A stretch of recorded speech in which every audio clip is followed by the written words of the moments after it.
Avui la Pepa i els seus amics se'n van acampar. Senyora Gasela, fa estona que no em trobo bé. Fa molts vots aquest autobús. Ara pla, en Pere s'ha marejat una mica. Ai, quina llàstima! Vine a seure aquí davant, al meu costat. Què, ja et trobes més bé? Una miqueta sí. Senyora Gasela! Què et passa, Sònia, que també t'has marejat? Encara no, però d'aquí una mica potser sí. Puc seure al davant també, per si de cas? I jo! Puc seure al davant, sisplau? I jo! Ah, ho sento, però no pot ser. No hi podeu pas seure tots al davant. Oh! No passa res. Ja hem arribat al lloc d'acampada. Visca! Apa, que us ho passeu tots molt bé. Adéu!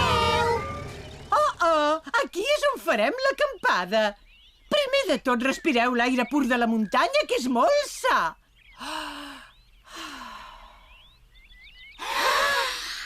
Ho heu fet tots molt bé. I ara muntarem les tendes per dormir. La Pepa i els seus amics en saben molt de plantar les tendes. Atenció! Les tendes són per 2 persones. Heu de decidir amb qui dormireu. Susanna, dormim a la mateixa tenda? Jo he dit que dormiria amb la Sònia. Amb mi? Doncs em sap molt de greu. Jo ja he dit que dormiria amb la Rebeca.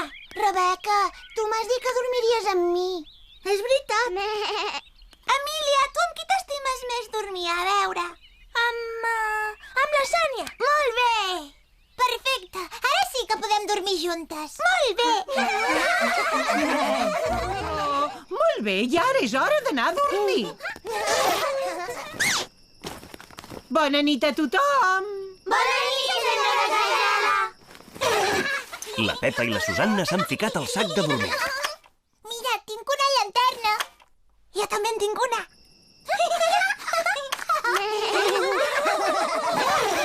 A veure, nens, sisplau. S'ha acabat jugar, tothom a dormir. Han vingut